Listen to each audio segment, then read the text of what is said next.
హైదరాబాద్ కూకట్పల్లిలో మహిళ దారుణ హత్యపై దర్యాప్తు కొనసాగుతుంది. రేణు అగర్వాల్ ను పని మనుషులు హర్ష్, రోషన్ హత్య చేసినట్లు పోలీసులు గుర్తించారు. ఇంట్లో ఉన్న డబ్బు, నగలపై కన్నేసిన వారిద్దరూ ప్లాన్ ప్రకారం రేణుని చంపి డబ్బు, నగలతో పరారయ్యారు. ప్రెషర్ కుక్కర్ తో రేణు తల మీద మోది కత్తితో గొంతు కోసి హత్య చేశారు. హత్య అనంతరం రేణు అగర్వాల్ స్కూటీపైనే పరారయ్యారు. సీసీ ఫుటేజ్ ఆధారంగా నిందితుల కోసం పోలీసులు గాలిస్తున్నారు.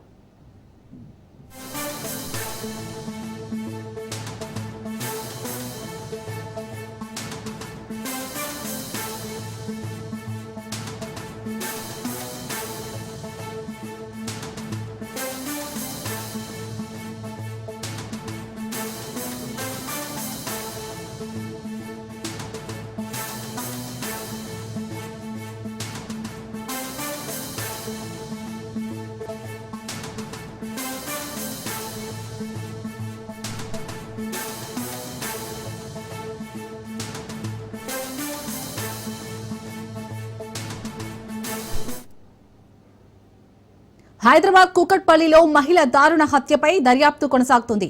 రేణు అగర్వాల్ ను పని మనుషులు హర్ష్, రోషన్ హత్య చేసినట్లు పోలీసులు గుర్తించారు. ఇంట్లో ఉన్న డబ్బు, నగలపై కన్నేసిన వారిద్దరూ ప్లాన్ ప్రకారం రేణుని చంపి డబ్బు, నగలతో పరారయ్యారు. ప్రెషర్ కుక్కర్ తో రేణు తల మీద మోది కత్తితో గొంతు కోసి హత్య చేశారు. హత్య అనంతరం రేణు అగర్వాల్ స్కూటీపైనే పరారయ్యారు. సీసీ ఫుటేజ్ ఆధారంగా నిందితుల కోసం పోలీసులు గాలిస్తున్నారు.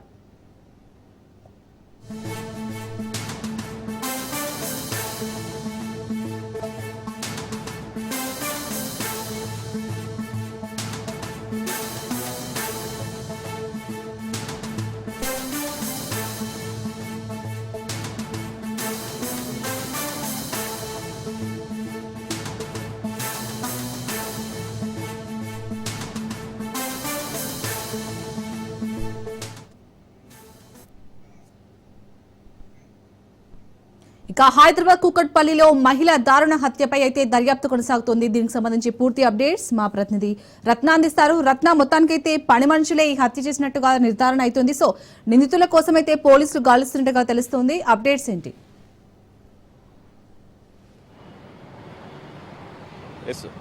కూకట్పల్లి పోలీస్ స్టేషన్ లిమిట్స్ లోని స్వాన్ లేక్ అపార్ట్మెంట్స్ లో దారుణం చోటు చేసుకుంది. 50 ఏళ్ల రేణు అగర్వాల్ ను ఇంట్లో పనిచేస్తున్నటువంటి వ్యక్తులే అత్యంత కిరాతకంగా హత్య చేసినటువంటి ఘటన అనేది చోటు చేసుకుంది. ఇక పోలీసులు తెలిపినటువంటి వివరాల ప్రకారం గత కొంతకాలం క్రితమే ఆ ఇంట్లోకి హర్ష, రోషన్ అనేటువంటి వ్యక్తి పక్కన బంధువుల ఇళ్లలో పనిచేస్తూ హర్ష అనేటువంటి మరొక వ్యక్తిని యొక్క రేణు అగర్వాల్ కుటుంబంలో వాళ్ళ ఇంటికి వంట మనిషిగా పిలిపించడం జరిగింది. వారం క్రితమే అతను పనిలో జాయిన్ అయ్యాడు. అయితే ఎప్పుడైతే అతను పనిలో జాయిన్ అయిన తర్వాత పూర్తిగా వాళ్ళ ఇంట్లో ఎప్పటికప్పుడు వీళ్లకు స్టీల్ దుకాణం అనేది రన్ చేస్తూ ఉన్నారు రేణు అగర్వాల్ కుటుంబ సభ్యులు. ఆమె యొక్క భర్త రాకేష్, అలాగే శుభం, కొడుకు శుభం, వీళ్ళిద్దరూ కలిసి కూడా వాళ్ళకున్నటువంటి స్టీల్ దుకాణం వ్యాపారం అనేది చేస్తూ ఉన్నారు. సో ఈ వ్యాపార కార్యకలాపాలకు సంబంధించి వాళ్ళు నిత్యం డబ్బు లావాదేవీలను, డబ్బు సూట్ కేసులకు సంబంధించినటువంటి ఇవన్నీ కూడా ఇంట్లో నుంచి వెళ్తూ ఉండటం, వస్తూ ఉండటం చూస్తూ ఉన్నారు. అలాగే రేణు అగర్వాల్ పెద్ద ఎత్తున బంగారం ధరించి ఉండటం ఇవన్నీ కూడా గమనిస్తూ ఉన్న నేపథ్యంలోనే ఎలాగైనా సరే వీటిని దొంగలించాలనేటువంటి ఒక దుర్బుద్ధి అనేది కలిగింది.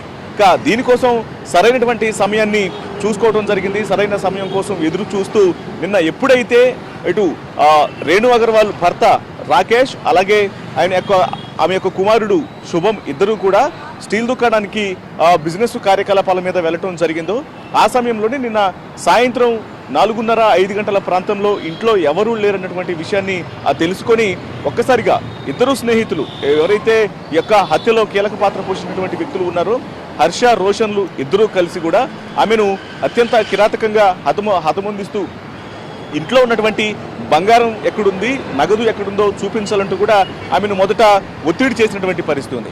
అయితే ఆమె అవి ఎక్కడ ఉన్నాయో చూపించేందుకు సుముఖత వ్యక్తం చేయకపోవడంతో వాళ్ళను ఎదుర్కొనేటువంటి ప్రయత్నం చేయడంతో ఇక ఇమ్మీడియట్గా ఆమెను ఎలాగైనా సరే అంతమొందించైనా సరే ఇంట్లో ఉన్నటువంటి బంగారాన్ని, నగలను నగదును దొంగలించాలన్నటువంటి ఆలోచనతో కాళ్ళు చేతులు కట్టేసి ఆ ఇంట్లో ఉన్నటువంటి ప్రెషర్ కుక్కర్ను తీసుకొని మొదట తల మీద బాదారు. తల మీద బాదిన తర్వాత ఆమె అన్కాన్షియస్లోకి వెళ్ళిపోయిన తర్వాత కత్తులు, బ్లేడ్లతో ఆమె ఒంటి నిండా కూడా పొడిచి గాయపరిచి అత్యంత కిరాతకంగా ఆమెను హతమొందించడం జరిగింది. హత్య చేసిన తర్వాత ఆమె ఒంటి మీద ఉన్నటువంటి బంగారు ఆభరణాలు, నగదుకు సంబంధించినటువంటి ఆచూకీ అనేది తెలపలేదు కాబట్టి ఒంటి మీద ఉన్నటువంటి బంగారు ఆభరణాలు మొత్తాన్ని, అలాగే ఇంట్లో దొరికినటువంటి నగదును ఒక సూట్ కేసులో వేసుకొని వాళ్ళు ఏమీ తెలియనట్లు, ఏమీ అసలు ఎక్కడ కూడా ఆనవాళ్ళు అనేవి దొరకకుండా చేయాలనే ఉద్దేశంతో ఒంటి మీద ఉన్నటువంటి రక్తపు మరకలతో కూడినటువంటి బట్టలను విప్పి అదే ఇంట్లో స్నానం చేసి కిందకు వెళ్ళటం జరిగింది. వెళ్ళి రేణు అగర్వాల్ కు సంబంధించినటువంటి ద్విచక్ర వాహనం మీద, ఆ 2 వీలర్ మీదనే వీళ్ళు అక్కడి నుంచి పరారైపోయారు. అయితే వీళ్ళు అది గేటెడ్ కమ్యూనిటీ అపార్ట్మెంట్స్ అనేవి కావడంతో వాళ్ళు వెళ్తున్నటువంటి దృశ్యాలు అనేవి సీసీ కెమెరాలలో రికార్డ్ అయ్యాయి.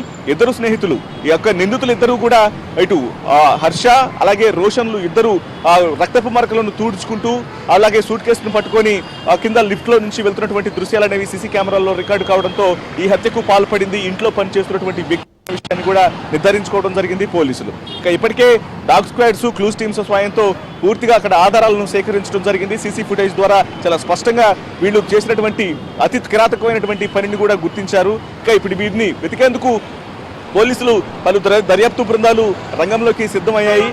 అనేక ప్రాంతాల్లో గాలిస్తూ ఉన్నారు. ముఖ్యంగా వీళ్ళు ఎక్కడెక్కడి నుంచి అయితే పారిపోయేటువంటి అవకాశాలు ఉంటాయో, వీళ్ళు ఇప్పటికే సిటీ దాటారా లేకపోతే ఇంకా సిటీలోనే వేరొక మారుమూల ప్రాంతంలో ఉన్నారా?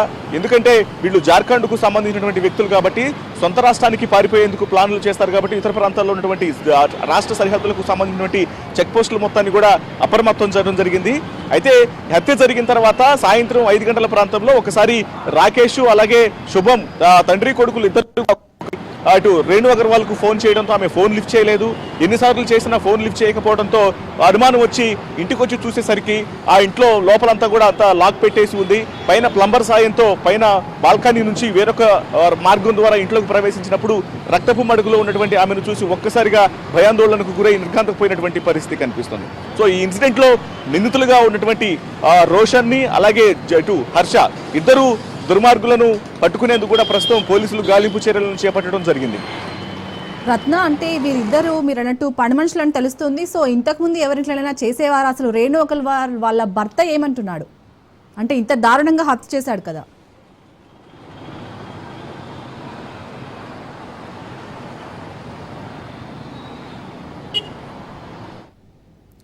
Right, thank you Ratnakumar.